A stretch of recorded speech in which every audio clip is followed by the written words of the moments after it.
Vikramshila yes coaching institute 14 बीघा Rishikesh Indian constitution कर रहे थे हम लोग, उसमें आर्टिकल कर रहे थे 1 by 1। आज आर्टिकल 144 से करना है हमने आगे, ठीक है। Article 144, civil and judicial authorities to act in aid of the supreme court. Civil और न्यायिक प्राधिकारियों द्वारा उच्चतम न्यायालय की सहायता में कार्य किया जाना। इस आर्टिकल में लिखा हुआ है 144 में कि भारत के राज्य क्षेत्र के सभी सिविल और न्यायिक प्राधिकारी उच्चतम न्यायालय की सहायता में कार्य करेंगे। All authorities civil and judicial in the territory of India shall act in aid of the supreme court. ठीक है भाई, इतना ही लिखा है। तो अगर ये क्वेश्चन बनता है तो आपने बताना कि आर्टिकल 144 में लिखा हुआ है। तो समझ में आ गया। आर्टिकल 145, न्यायालय के नियम आदि, रूल्स ऑफ कोर्ट एटसेट्रा। तो इसमें तो बहुत सारे चीजों के बारे में लिखा है, काफी लंबा आर्टिकल है ये, ठीक है। मोटा मोटा बता देता हूं मैं कि संसद द्वारा बनाई गई किसी विधि के उपबंधों के अधीन रहते हुए उच्चतम न्यायालय समय समय पर राष्ट्रपति के अनुमोदन से न्यायालय की पद्धति और प्रक्रिया के साधारणतया विनियमन के लिए नियम बना सकेगा, जिसके अंतर्गत बहुत सारे नियम हैं। जैसे उस न्यायालय में विधि व्यवसाय करने वाले व्यक्तियों के बारे में नियम। भाई न्यायालय में जो विधि व्यवसाय करने वाले एडवोकेट्स होते हैं या विधि व्यवसाय करने वाले जो व्यक्ति हैं उनके बारे में नियम। दूसरा, अपील सुनने के लिए प्रक्रिया के बारे में और अपीलों संबंधी अन्य विषयों के बारे में, जिनके अंतर्गत वह समय भी है जिसके भीतर अपीलें उस न्यायालय में ग्रहण की जानी है, ऐसे नियम। तीसरा, भाग 3 द्वारा प्रदत्त अधिकारों में से किसी को प्रवर्तन कराने के लिए उस न्यायालय में कार्यवाहियों के बारे में नियम। ठीक। अगला ग ये बाद में जोड़ा गया था, सीसी है ना, आर्टिकल 145 का सीसी। अनुच्छेद 139 क के अधीन उस न्यायालय में कार्यवाहियों के बारे में नियम।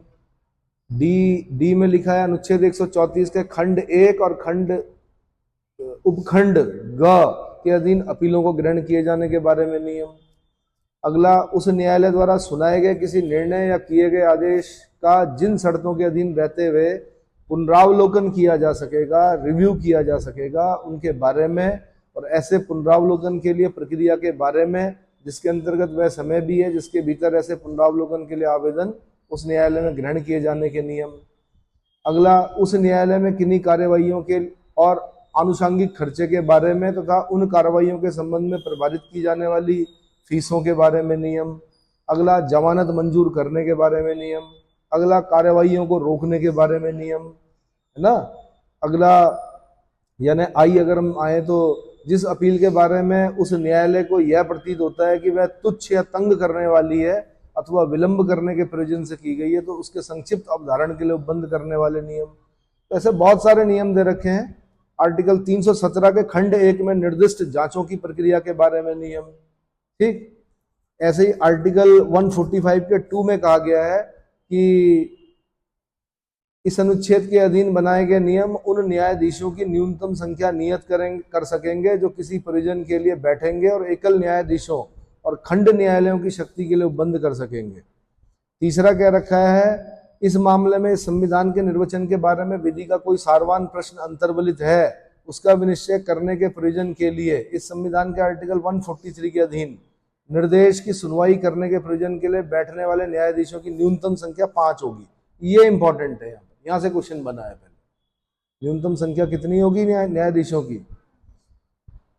तो ये क्वेश्चन इस प्रकार बना कि जिस मामले में इस संविधान के निर्वचन के बारे में विधि का कोई सारवान प्रश्न अंतर्वलित है, उसका विनिश्चय करने के प्रयोजन के लिए या इस संविधान के अनुच्छेद 143 के अधीन निर्देश की सुनवाई करने के प्रयोजन के लिए बैठने वाले न्यायाधीशों की न्यूनतम संख्या कितनी होनी चाहिए?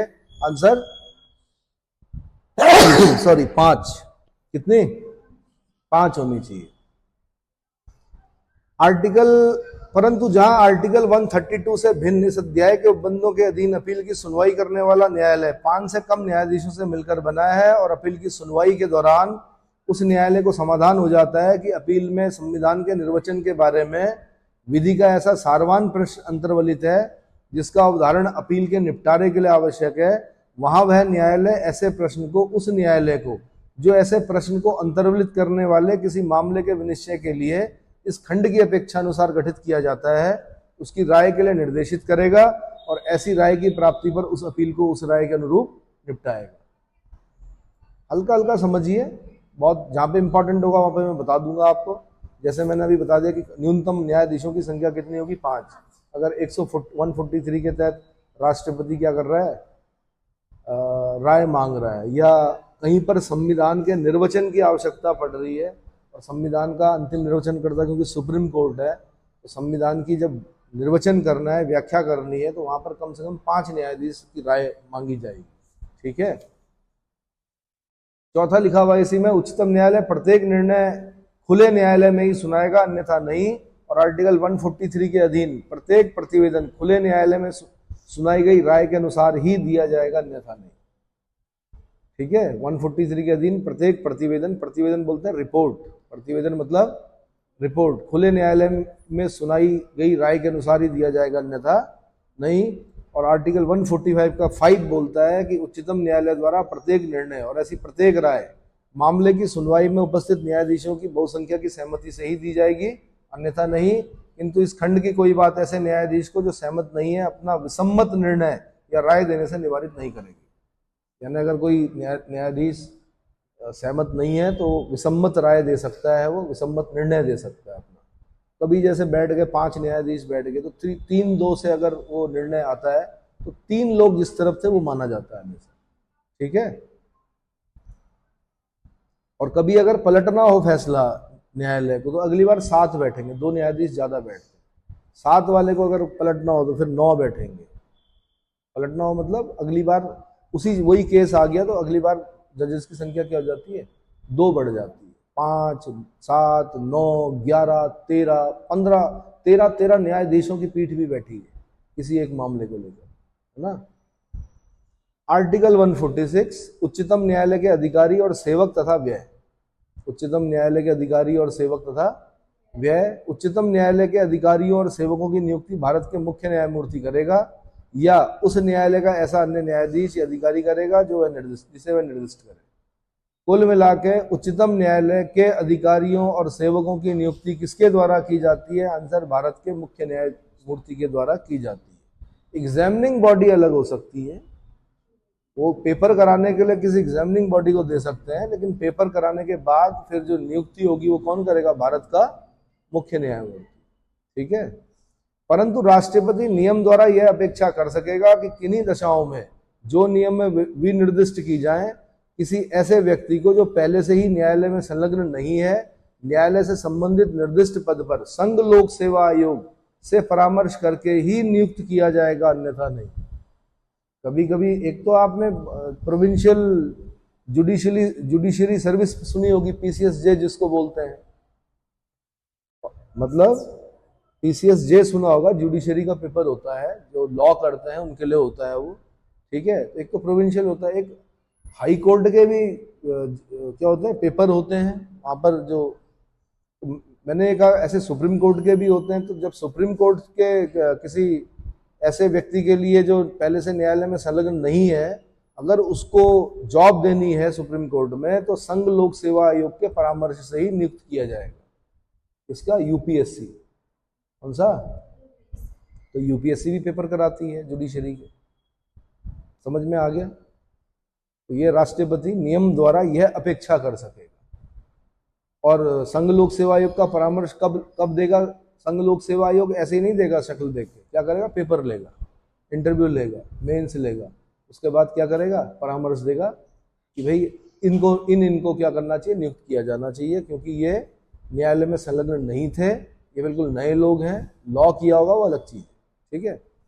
अगला दूसरा लिखता है 146 के 2 में, संसद द्वारा बनाई गई विधि के उपबंधों के अधीन रहते हुए उच्चतम न्यायालय के अधिकारियों और सेवकों की सेवा की शर्तें ऐसी होंगी जो भारत के मुख्य न्यायमूर्ति या उस न्यायालय के ऐसे अन्य न्यायाधीश या अधिकारी द्वारा, जिसे भारत के मुख्य न्यायमूर्ति ने इस प्रयोजन के लिए नियम बनाने के लिए प्राधिकृत किया है, बनाए गए नियमों द्वारा विहित की जाएगी। तो कुल मिला के संसद द्वारा बनाई गई विधि के उपबंधों के अधीन रहते हुए, ये लाइन को खास ध्यान देना है, संसद द्वारा बनाई गई विधि के उपबंधों के अधीन रहते हुए उच्चतम न्यायालय के अधिकारियों और सेवकों की सेवा की शर्तें ऐसी होंगी, सेवा शर्तें कौन तय करेगा? भारत का मुख्य न्यायमूर्ति या ऐसा अन्य व्यक्ति जिसे भारत के मुख्य न्यायमूर्ति ने इस कार्य के लिए क्या किया है? प्राधिकृत किया है। समझ में आया? परंतु इस खंड के अधीन बनाए गए नियमों के लिए जहां तक वेतनों, भत्तों, छुट्टी और पेंशनों से संबंधित है, राष्ट्रपति के अनुमोदन की अपेक्षा होगी। वेतन, भत्ते, छुट्टी और पेंशन, इसके लिए राष्ट्रपति की अनुमोदन की भी अपेक्षा होती है। आर्टिकल 146 का 3 कहता है कि उच्चतम न्यायालय के प्रशासनिक व्यय यानी the administrative expansion of the supreme court, expenses of the supreme court including all salaries, allowances and pensions payable to or in respect of the officers and the servant of the court shall be charged upon the consolidated fund of India, and any fee or other money taken by the court shall form part of that fund। यानी उच्चतम न्यायालय के प्रशासनिक व्यय जिसके अंतर्गत उस न्यायालय के अधिकारियों और सेवकों को या उनके संबंध में संदेह सभी वेतन, भत्ते, पेंशन भारत की संचित निधि पर भारित होंगे, कंसोलिडेटेड फंड ऑफ इंडिया पर भारित होंगे, और उस न्यायालय द्वारा ली गई फीसें और अन्य धनराशियां कंसोलिडेटेड फंड ऑफ इंडिया का भाग होंगी, यानी भारत की संचित निधि का भाग होंगी। यानी जितनी भी फीसें ली जाती हैं न्यायालय द्वारा और अन्य धनराशियां ली जाती हैं, वो कहाँ पर जमा होती हैं? कंसोलिडेटेड फंड ऑफ इंडिया का भाग हो जाती है। इतना समझ में आ गया? आर्टिकल 147 निर्वचन है यानी इंटरप्रिटेशन है।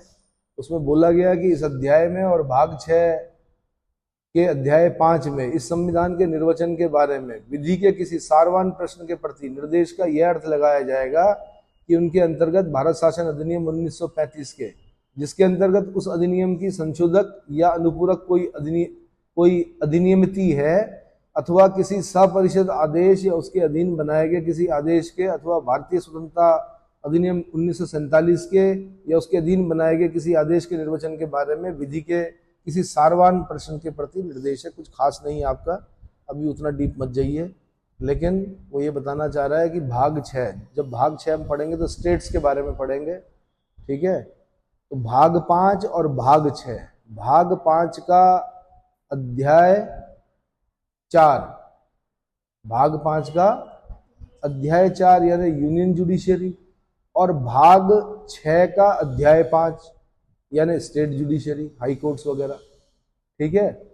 में संविधान के निर्वचन के बारे में, जब संविधान का क्या करना है? निर्वचन करना है, तो बारे में विधि के किसी सारवान प्रश्न के प्रति, कि विधि का कोई सारवान प्रश्न अंतर्वलित है, इसका मतलब क्या हो गया? विधि का कोई सारवान प्रश्न अंतर्वलित है तो यह अर्थ लगाया जाएगा कि उसमें भारत शासन अधिनियम 1935, भारत शासन अधिनियम 1935, ठीक है, और गवर्नर जनरल एंड काउंसिल के आदेश या उसके अधीन बनाए गए किसी आदेश या भारतीय स्वतंत्रता अधिनियम 1947 के या उसके अधीन बनाए गए किसी आदेश के निर्वचन के बारे में विधि के किसी सारवान प्रश्न के प्रति निर्देशित है, ठीक है? अब आते हैं अध्याय 5 में। भाग 5 के अध्याय 5 में आर्टिकल 148 से लेकर 151 comptroller and auditor general of India, Bharat के नियंत्रक और महालेखा परीक्षक के बारे में उपबंध। अब ये आर्टिकल आपको बहुत अच्छे से पढ़ना है क्योंकि यहां से क्वेश्चन बनेगा प्री में भी और मेन में भी। पहले तो यही पूछेगा नियंत्रक महालेखा परीक्षक कहाँ पढ़ते हैं हम? आर्टिकल 148 में। किस भाग में पढ़ते हैं? तो पार्ट 5 के चैप्टर 5 में, पार्ट 5 के चैप्टर 5 में, ठीक है? इतना समझ में आ गया? इतना समझ में आया भाई? तो इसमें लिखा हुआ आर्टिकल 148 भारत का नियंत्रक महालेखा परीक्षक, comptroller and auditor general of India. बोला गया कि भारत का एक नियंत्रक महालेखा परीक्षक होगा जिसको राष्ट्रपति, अब यहाँ पे ध्यान देना आपने, कौन नियुक्त करता है? राष्ट्रपति अपने हस्ताक्षर और मुद्रा सहित अधिपत्र द्वारा नियुक्त करेगा और उसके पद से केवल उसी रीति और उन्हीं आधारों पर हटाया जाएगा जिस रीति से और जिन आधारों पर उच्चतम न्यायालय के न्यायाधीश को हटाया जाता है। अब आपसे ये पूछेगा कि comptroller and auditor general of India की नियुक्ति कौन करता है? तो आपने बोला राष्ट्रपति। कौन करता है? राष्ट्रपति। फिर पूछेगा कैग को, शॉर्ट में कैग बोलते हैं इसको, क्या बोलते हैं? Comptroller and auditor general of India या नियंत्रक महालेखा परीक्षक को किस रीति से हटाया जाता है, तो आपने बोलना उसी रीति से जिस रीति से उच्चतम न्यायालय के न्यायाधीश को हटाया जाता है। और उच्चतम न्यायालय के न्यायाधीश को हटाने की रीति बहुत कठिन है, तो बताया था किसी भी सदन में शुरू की जा सकती है, लेकिन अगर लोकसभा में शुरू की जा सकती तो 100 सांसद होने चाहिए जो क्या करेंगे, मतलब संकल्प लेकर आएंगे उसके विरुद्ध, न्यायाधीश के विरुद्ध। और अगर राज्यसभा में लाएंगे तो 50 होने चाहिए जो उसके विरुद्ध क्या लाएंगे, संकल्प लाएंगे कि भाई ये 2 आधारों पर हटा सकते हैं। 2 ही आधार होते हैं न्यायाधीश को हटाने के। कौन कौन से? साबित कदाचार यानी प्रूव्ड मिसबिहेवियर और असमर्थता यानी इनकैपेसिटी। इसको भी 2 ही आधारों पर हटा सकते हैं कैग को। किस किस आधार पर? साबित कदाचार या असमर्थता के आधार पर। प्रक्रिया वही है कि लोकसभा में लाएंगे तो 100 सांसद संकल्प लाएंगे, और अगर राज्यसभा में लाएंगे तो 50 सांसद संकल्प लेके आएंगे, है ना। उसके बाद क्या होगा, 2/3 बहुमत से लोकसभा पास करेगी, 2/3 बहुमत से राज्यसभा उसको पास करेगी। उसके बाद जांच भी होती है बीच में, इस बीच समिति बनती है, कमेटी, वो जांच करती है। उसके बाद उसी सत्र में राष्ट्रपति द्वारा हस्ताक्षरित होना चाहिए। तो हटाना इतना कठिन क्यों बना दिया कैग को, बताओ तो? इसलिए बना दिया इतना कठिन हटाना कि नियुक्त तो राष्ट्रपति कर रहा है, लेकिन हटाएगा कौन? संसद की भूमिका हटाने में, राष्ट्रपति नहीं हटा सकता है इसको। इतना कठिन क्यों बनाया संसद को भी हटाने के लिए? क्योंकि जितने भी, माना कैग ने घोटाला निकाल दिया मौजूदा सरकार का, जो बैठी है सत्तारूढ़ दल जो बैठा है उसका अगर घोटाला निकाल दिया तो सत्तारूढ़ दल तो क्या कर देगा उसको। अगर राष्ट्रपति के हाथ में होता हटाना तो राष्ट्रपति महामहिम को बोलता हटाओ जी इसको। इसलिए उसको हटाना कठिन कर रखा ताकि वो क्या हो सके, बिना किसी पक्षपात के, बिना किसी दबाव के कार्य करे। और उसने किया है ऐसा। भारत में जितने भी घोटाले सुने आपने, कौन कौन से सुने? 2G स्पेक्ट्रम घोटाला, 3G स्पेक्ट्रम घोटाला, चारा घोटाला, सांड घोटाला। अच्छी नस्ल के सांड लाने थे, अजीब से बुरी नस्ल के सांड ले आए हो। चीनी घोटाला, बोफोर्स तोप घोटाला बहुत पहले का है, बोफोर्स तोप घोटाला। मतलब ऐसे घोटाले सुने हम लोगों ने। कौन लेके आया? कैग लेके आया। कैग क्यों लेके आया अभी आगे पढ़ रहे हैं हम कि उसके पास क्या क्या अधिकार है, क्या काम करता है वो, ऐसा है ना। अरे भाई इतना समझ में आ गया? ठीक है। तो कैग को किस रीति से हटाया जाता है? उसी रीति से और उन्हीं आधारों पर हटा सकते हैं जिस रीति और जिन आधारों पर उच्चतम न्यायालय के न्यायाधीश को हटाया जाता है। दूसरा लिखा हुआ आर्टिकल 148 के 2 में, प्रत्येक व्यक्ति जो भारत का नियंत्रक महालेखा परीक्षक नियुक्त किया जाता है, अपना पद ग्रहण करने से पहले राष्ट्रपति या उसके द्वारा इस नियुक्त व्यक्ति के समक्ष 3री अनुसूची में प्रयोजन के लिए दिए गए प्रारूप के अनुसार शपथ लेगा और प्रतिज्ञान करेगा और उस पर अपना हस्ताक्षर करेगा। तो ध्यान रखना कि कैग को शपथ कौन दिलाता है? राष्ट्रपति। कैग की शपथ कहां पर दे रखी है? 3री अनुसूची में। कहां पर दे रखी है? 3री अनुसूची में। कैग की और उच्चतम न्यायालय के न्यायाधीश की शपथ एक जैसी होती है। कैग की और उच्चतम न्यायालय के न्यायाधीश की शपथ एक जैसी होती है। इतना समझ में आ गया? तीसरा, नियंत्रक महालेखा परीक्षक का वेतन और सेवा की अन्य शर्तें ऐसी होंगी जो संसद विधि द्वारा अवधारित करे, और जब तक वे इस प्रकार अवधारित नहीं करती तब तक ऐसी होंगी जो दूसरी अनुसूची में भी निर्दिष्ट है। तो दूसरी अनुसूची में हमने क्या क्या पढ़ा था? हमने ये पढ़ा था राष्ट्रपति, क्या पढ़ा था? फिर पढ़ा था हमने लोकसभा अध्यक्ष उपाध्यक्ष, लोकसभा का अध्यक्ष उपाध्यक्ष, राज्यसभा का सभापति उपसभापति पढ़ा था, नियंत्रक महालेखा परीक्षक, उच्चतम न्यायालय के न्यायाधीश, इन सब के बारे में बता रखा है कि किसको कितना वेतन, किसका कितना क्या क्या सुविधाएं मिलनी है, ये सब चीजें दे रखी है। ठीक है। परंतु नियंत्रक महालेखा परीक्षक के वेतन में और अनुपस्थिति, छुट्टी, पेंशन और निवृत्ति की आयु के संबंध में, उसके अधिकारों में, उसकी नियुक्ति के पश्चात उसके लिए कोई अलाभकारी परिवर्तन नहीं किया जाएगा। अलाभकारी परिवर्तन नहीं किया जाएगा, ऐसा क्यों रखा है इसको आर्टिकल 148 के 3 में? ताकि वो बिना दबाव के काम कर सके, ताकि वो डरे नहीं। अगर उसको लगता है कि कहीं ना कहीं संघ सरकार या किसी राज्य सरकार ने घोटाला किया है, उन घोटालों को वो उजागर करे, वो अपने प्रतिवेदन राष्ट्रपति को देता है, राष्ट्रपति उसको संसद के पटल पर रखता है, संसद में विपक्ष भी पढ़ता है उसको और पक्ष भी पढ़ता है। विपक्ष फिर शोर मचाता है, फिर बताता है पूरी दुनिया को, पूरे देश को, भैया इन्होंने घोटाला कर रखा, देखो इतना बड़ा, है ना। ये समझ में आया?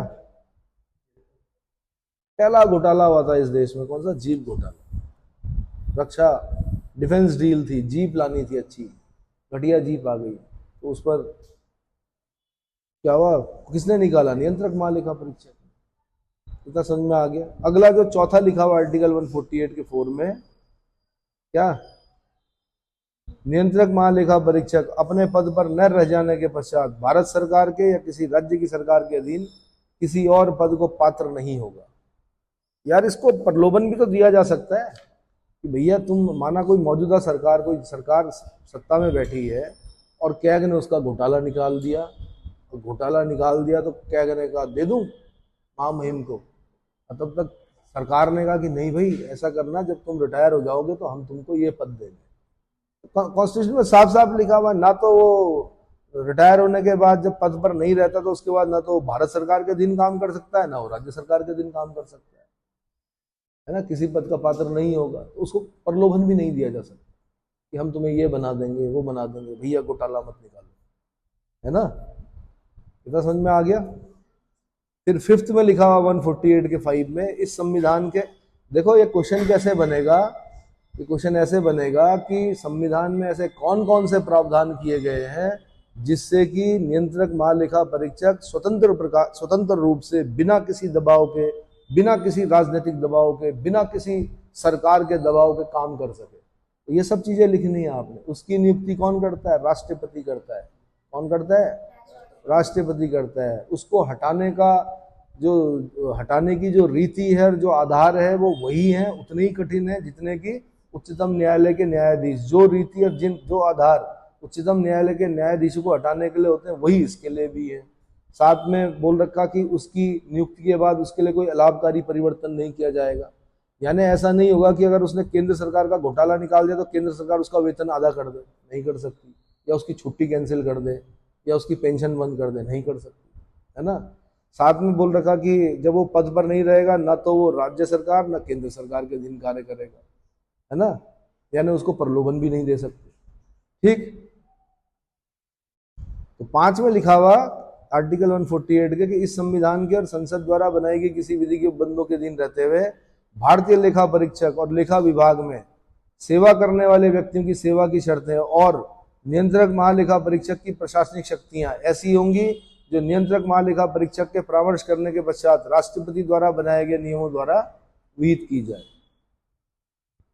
6 लिखा हुआ नियंत्रक महालेखा परीक्षक के कार्यकाल के प्रशासनिक व्यय जिसके अंतर्गत उस कार्यालय में सेवा करने वाले व्यक्तियों को या उसके संबंध में संदेह सभी वेतन, भत्ते और पेंशन है भारत की संचित निधि पर भारित होंगे। ये वैसे भी हमने कहाँ पढ़ा था? 112 के 3 में पढ़ा था। वार्षिक वित्तीय विवरण जब हम पढ़ रहे थे तो वार्षिक वित्तीय विवरण में कहां पर पढ़ा था हमने? 3 में पढ़ा था कि कौन कौन से व्यय भारत की संचित निधि पर भारित होते हैं। तो भारत की संचित निधि का आर्टिकल तो 266 है, लेकिन कौन कौन से व्यय भारत की संचित निधि पर भारित होते हैं ये कहाँ लिखा हुआ? 112 के 3 में लिखा हुआ है। कहाँ लिखा हुआ? 112 के 3 में लिखा हुआ। ठीक है, तो ये बता रखा है कि भाई हाँ, एक चीज और ये कर रखी कॉन्स्टिट्यूशन में कि ताकि वो बिना किसी दबाव के कार्य कर सके, यानी उसके वेतन, भत्ते, पेंशन ऐसा नहीं, रोक नहीं सकते, क्योंकि वो नियम किस पर है? भारत की संचित निधि पर भारित है, तो अपने समय पर उसको मिलेंगे। सरकार परेशान भी तो कर सकती है, भैया 6 महीने हो गए नियंत्रक महालेखा परीक्षक को वेतन ही नहीं मिल रहा, परेशान हो रखा, तो चक्कर काट रहा है कि भाई क्यों नहीं दे रहे, तो नहीं, उसको मिलेगा क्योंकि वो कहाँ से मिल रहा है? भारत की संचित निधि है, कंसोलिडेटेड फंड ऑफ इंडिया।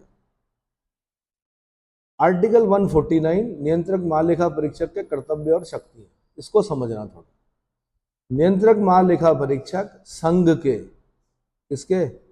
संघ के यानी यूनियन के, और राज्यों के यानी स्टेट्स के, तथा किसी अन्य प्राधिकारी या निकाय के लेखाओं यानी लेखा मतलब अकाउंट्स के संबंध में ऐसे कर्तव्यों का पालन और ऐसी शक्तियों के प्रयोग करेगा जिसे संसद द्वारा बनाई गई विधि द्वारा या उसके अधीन विहित किए जाए, और जब तक इस निमित्त इस प्रकार उपबंध नहीं किया जाता है तब तक संघ के और राज्यों के लेखाओं के संबंध में ऐसे कर्तव्यों का पालन करेगा और ऐसी शक्तियों का प्रयोग करेगा जो संविधान के प्रारंभ से ठीक पहले भारत डोमिनियन के और प्रांतों के लेखाओं के संबंध में भारत के नियंत्रक महालेखा परीक्षक को प्रदत्त थी या उसके द्वारा प्रयुक्तव्य थी। संसद द्वारा बनाई गई विधि के, मैंने बताया, संसद द्वारा बनाई गई विधि द्वारा जो उसके लिए जो कर्तव्य दिए गए होंगे, जो शक्तियां होंगी उसके अनुसार ही कार्य करेगा, है ना। साथ में लिखा हुआ 150 में आर्टिकल 150 कि 42nd कॉन्स्टिट्यूशनल अमेंडमेंट एक्ट से जोड़ा गया था इसको, संघ के और राज्य के लेखाओं को ऐसे प्रारूप में रखा जाएगा जो राष्ट्रपति भारत के नियंत्रक महालेखा परीक्षक की सलाह पर विहित करे, जो भारत के नियंत्रक महालेखा परीक्षक की सलाह पर विहित करे। और 151 में लिखा हुआ कि सम परीक्षा प्रतिवेदन यानी ऑडिट रिपोर्ट्स भारत का नियंत्रक महालेखा परीक्षक के संघ के लेखाओं संबंधी प्रतिवेदनों को राष्ट्रपति के समक्ष प्रस्तुत किया जाएगा, जो उसको संसद के प्रत्येक सदन के समक्ष रखवाएगा। यानी संघ के लेखाओं की जांच करने के बाद जो प्रतिवेदन देता है, प्रतिवेदन बोलते हैं रिपोर्ट को, वो किसको देगा? राष्ट्रपति को देगा, और राष्ट्रपति उसको संसद के पटल पर रखवाएगा जहां पर कि पक्ष और विपक्ष उसको पढ़ सके। ठीक है। दूसरा, भारत का नियंत्रक महालेखा परीक्षक किसी राज्य के लेखाओं संबंधी प्रतिवेदन, स्टेट के जो लेखा होंगे, अकाउंट्स होंगे, उनके प्रतिवेदन को उस राज्य के राज्यपाल के समक्ष प्रस्तुत करेगा। क्या करेगा? क्योंकि राज्य के लेखा हैं तो राज्य का जो एग्जीक्यूटिव हेड है वो कौन है? राज्यपाल। तो उसके समक्ष पेश प्रस्तुत करेगा और राज्यपाल उसको राज्य विधानमंडल के पटल पर या उसके समक्ष रखवाएगा। तो समझ में आ गया? तो ये है आर्टिकल 151 तक। अगले लेक्चर में मैं आपको भाग 6 जहां से स्टेट शुरू हो रहा है वहां से स्टार्ट कराऊंगा।